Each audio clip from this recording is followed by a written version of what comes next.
Mr. Speaker, Their Majesties King Charles III and Queen Camilla.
Members of Congress, I have the high privilege and distinct honor of presenting to you His Majesty Charles III.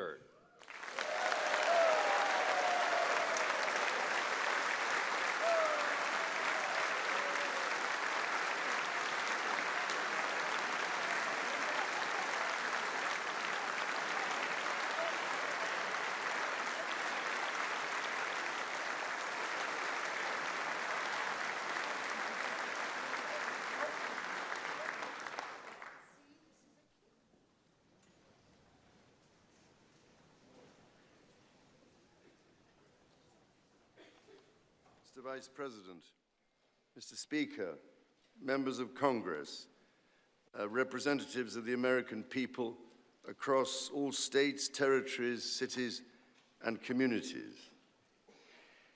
I would like, if I may, to take this opportunity to express my particular gratitude to you all for the great honor of addressing this joint meeting of Congress. And on behalf of the Queen and myself, to thank the American people for welcoming us to the United States to mark this semi-quincentennial year of the Declaration of Independence. And for all of that time,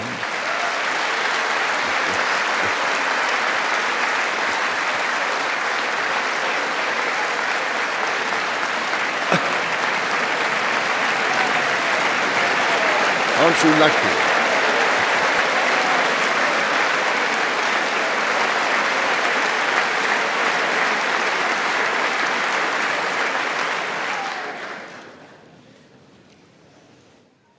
And for all of that time, our destinies as nations have been interlinked.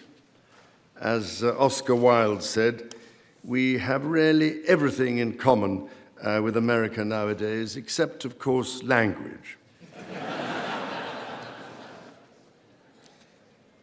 So, ladies and gentlemen, we meet in times of great uncertainty, in times of conflict from Europe to the Middle East, which pose immense challenges for the international community and whose impact is felt in communities the length and breadth of our own countries.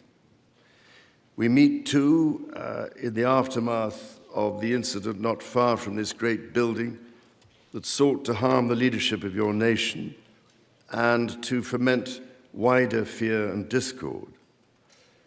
Let me say with unshakable resolve, such acts of violence will never succeed.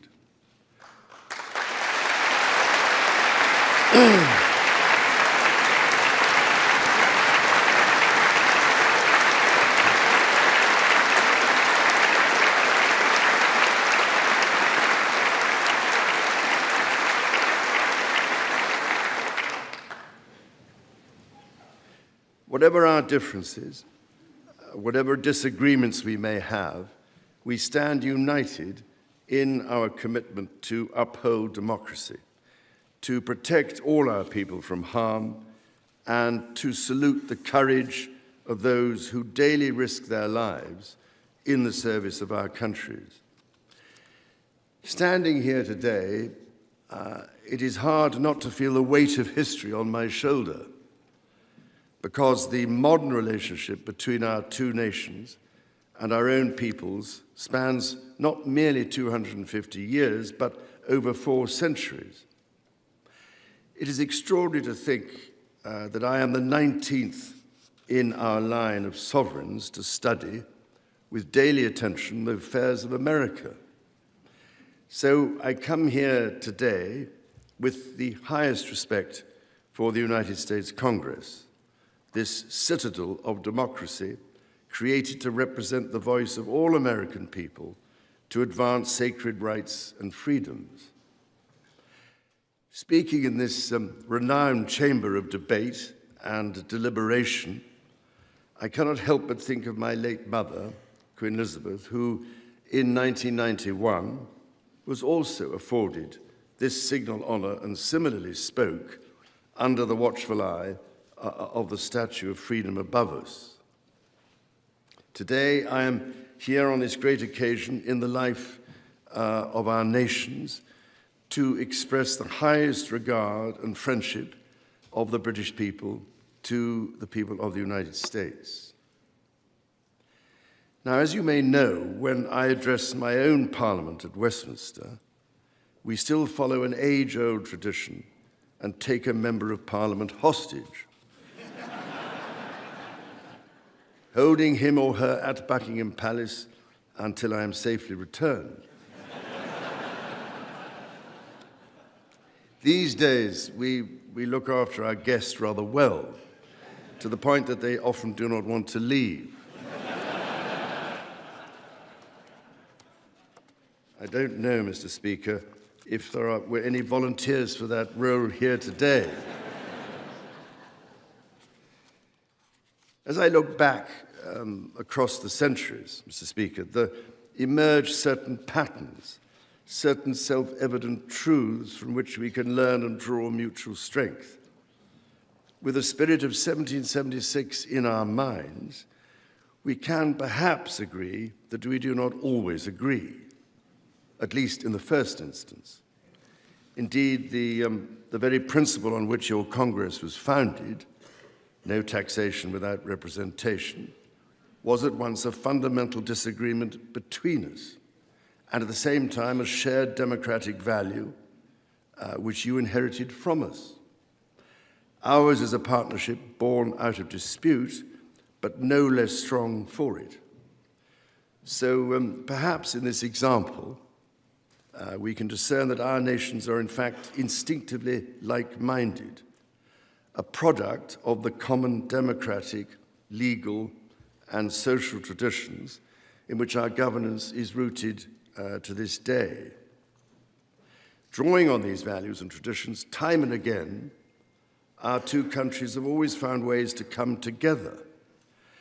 And by Jove, Mr. Speaker, when we have found that way to agree, what great change is brought about, not just for the benefit of our peoples, but of all peoples. This, I believe, is the special ingredient in our relationship. As President Trump himself observed during his state visit to Britain last autumn, The bond of kinship and identity between America and the United Kingdom is priceless and eternal. It is irreplaceable and unbreakable.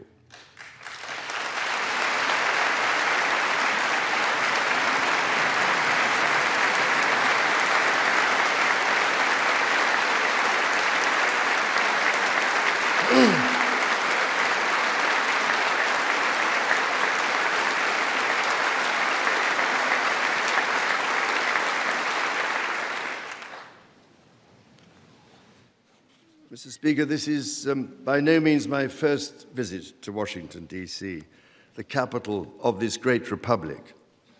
It is, in fact, my 20th visit to the United States and my first as King and head of the Commonwealth.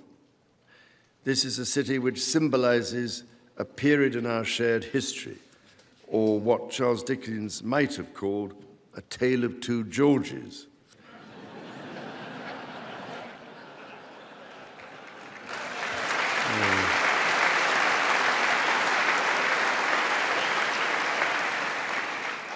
The first president, George Washington, and my 5 times great-grandfather, King George III.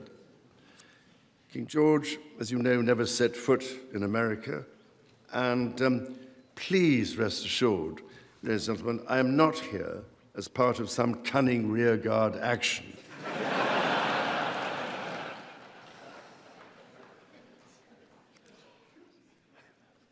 The founding fathers were bold and imaginative rebels with a cause. 250 years ago, or as we say in the United Kingdom, just the other day,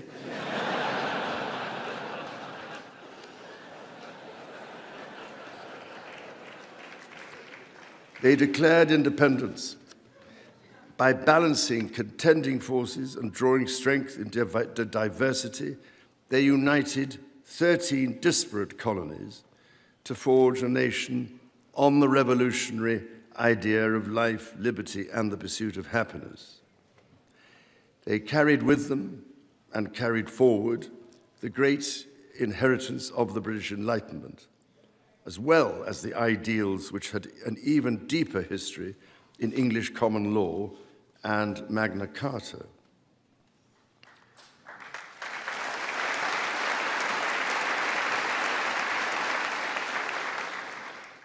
These roots run deep, and they are still vital. Our Declaration of Rights of 1689 was not only the foundation of our constitutional monarchy, but also provided the source of so many of the principles reiterated, often verbatim, in the American Bill of Rights of 1791. And those roots go even further back in history. The US Supreme Court Historical Society has calculated that Magna Carta is cited in at least 160 Supreme Court cases since 1789, not least as the foundation of the principle that executive power is subject to checks and balances.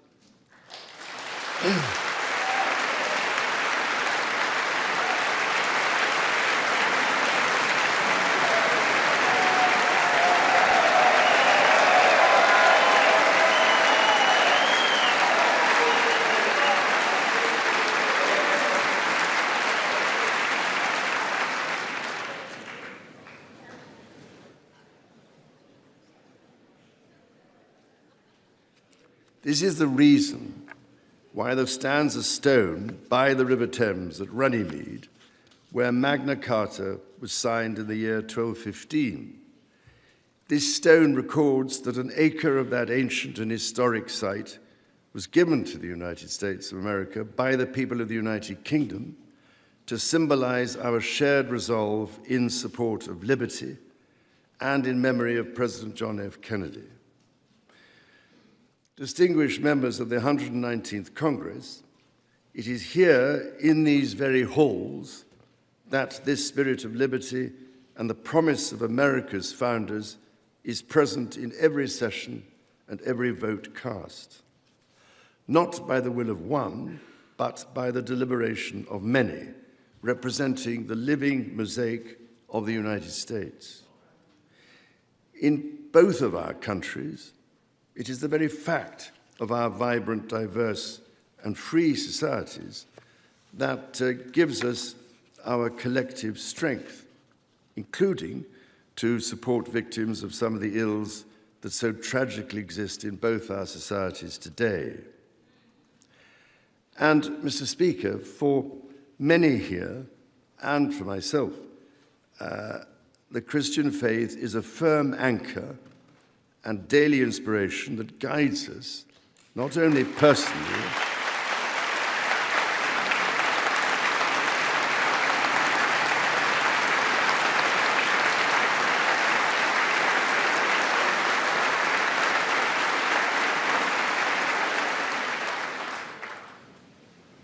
that guides us not only personally, but together as members of our community. Having devoted a large part of my life to interfaith relationships and greater understanding, it is that faith in the triumph of light over darkness which I have found confirmed countless times. Through it, I am inspired by the profound respect that develops as people of different faiths grow in their understanding of each other.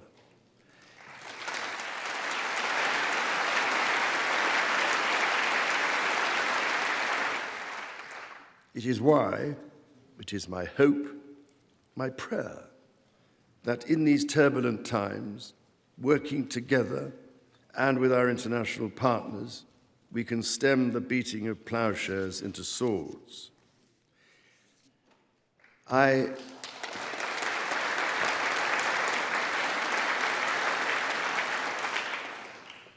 am mindful that we are still in the season of Easter, the season that most strengthens my hope. It is why I believe with all my heart that the essence of our two nations is a generosity of spirit and a duty to foster compassion, to promote peace, to deepen mutual understanding, and to value all people of all faiths and of none.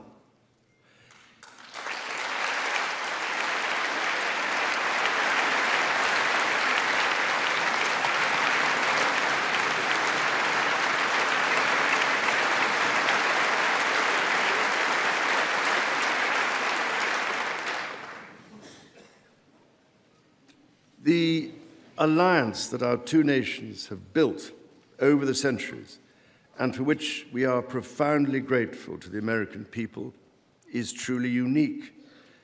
And that alliance is part of what Henry Kissinger described as Kennedy's soaring vision of an Atlantic partnership based on twin pillars, Europe and America. That partnership, I believe, Mr. Speaker, is more important today than it has ever been.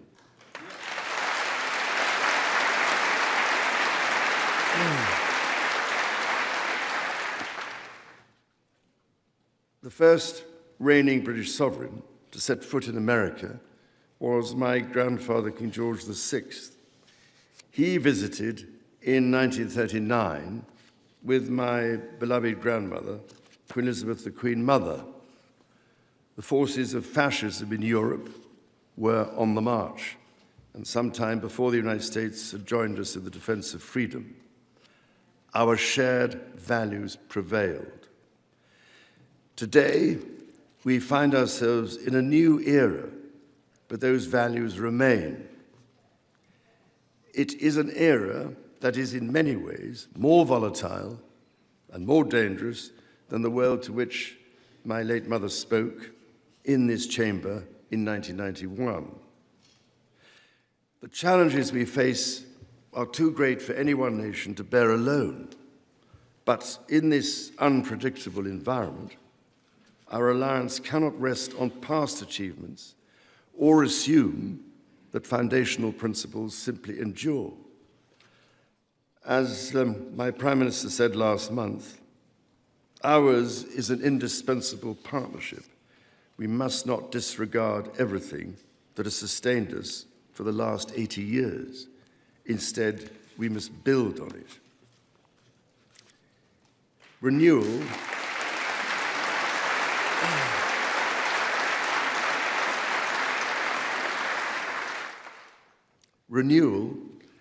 today starts with security. The United Kingdom recognizes that the threats we face demand a transformation in British defence. That is why our country, in order to be fit for the future, has committed to the biggest sustained increase in defence spending since the Cold War, during part of which, over 50 years ago, I served with immense pride in the Royal Navy, following in the naval footsteps of my father, Prince Philip, Duke of Edinburgh, my grandfather, King George VI, my great-uncle, Lord Mountbatten, and my great-grandfather, King George V. This year, of course, also marks the 25th anniversary of 9/11. This atrocity was a defining moment for America, and your pain and shock were felt around the whole world. During my visit to New York, my wife and I will again pay our respects to the victims, the families, and the bravery shown in the face of terrible loss. We stood with you then, and we stand with you now in solemn remembrance of a day that shall never be forgotten.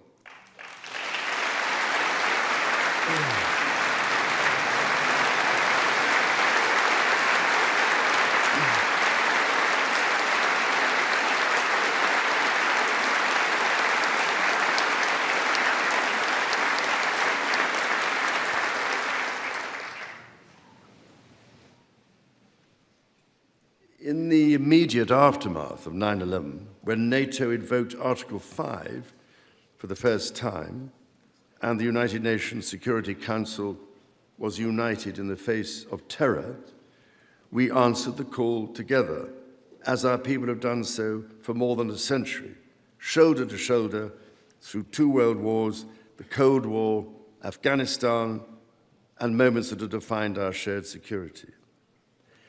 Today, Mr. Speaker, that same unyielding resolve is needed for the defense of Ukraine and her most courageous people.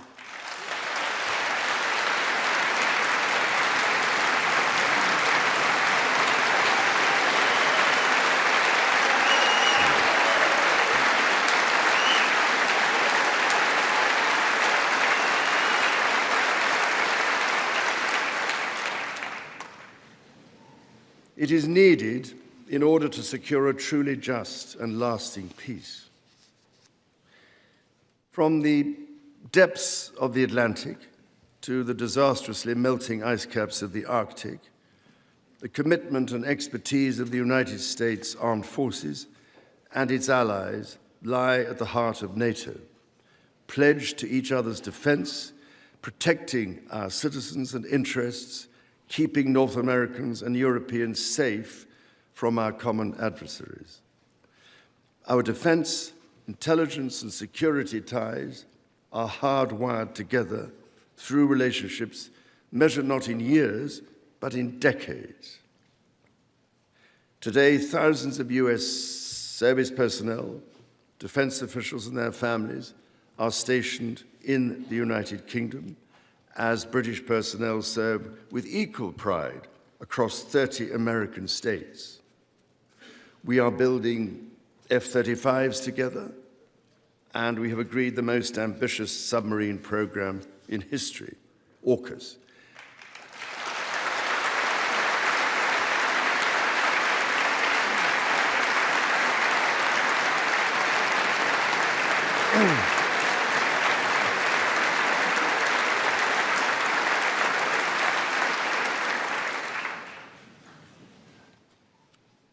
And we are doing it in partnership with Australia, a country of which I'm also immensely proud to serve as sovereign. We do not embark on these remarkable endeavours together out of sentiment.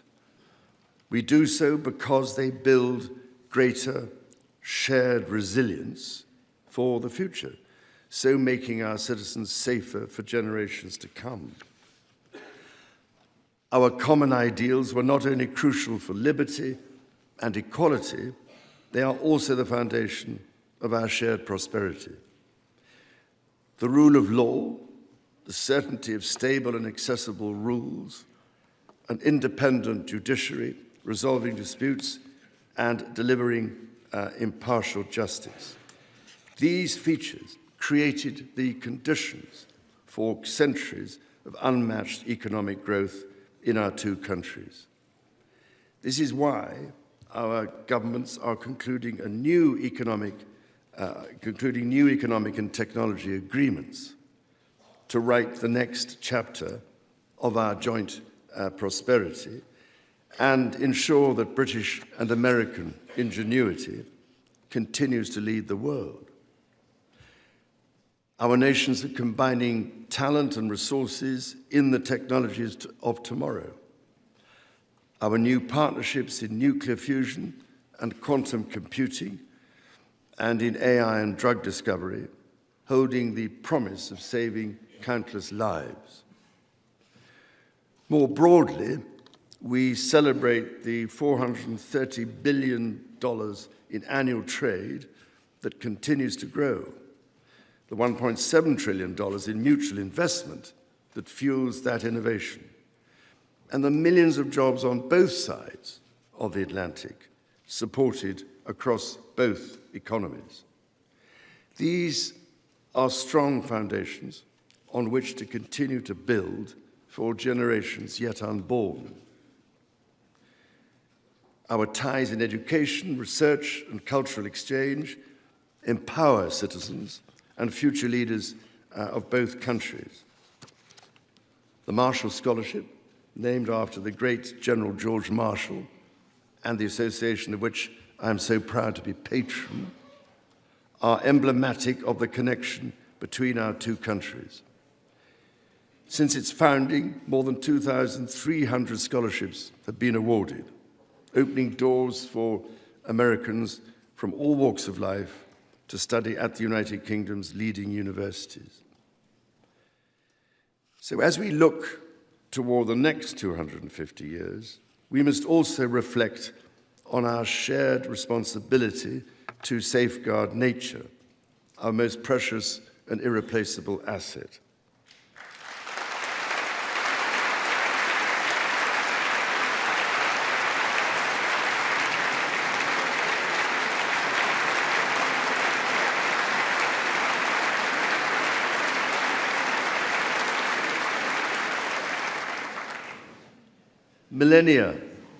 Millennia before our nations existed, before any border drawn, the mountains of Scotland and Appalachia were one, a single continuous range forged in the ancient collision of continents. The natural wonders of the United States of America are indeed a unique asset, and generations of Americans have risen to this calling. Indigenous, political, and civic leaders, people in rural communities and cities alike, have all helped to protect and nurture what President Theodore Roosevelt called the glorious heritage of this land's extraordinary natural splendor, on which so much of its prosperity has always depended.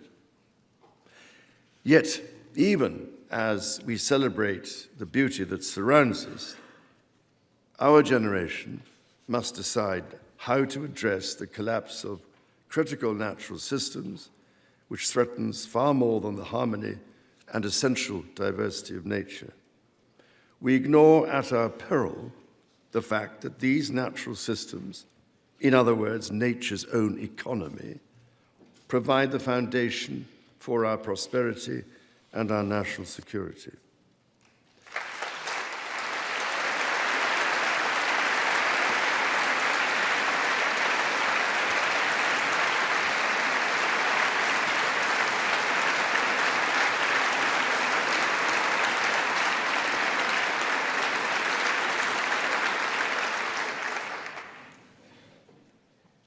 The story of the United Kingdom and the United States is at its heart a story of reconciliation, renewal, and remarkable partnership.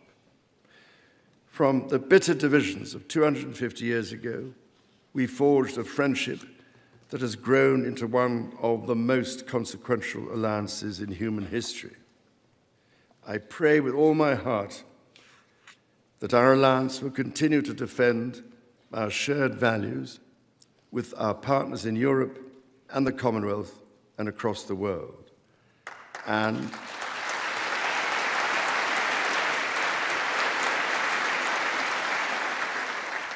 that we ignore the clarion calls to become ever more inward-looking.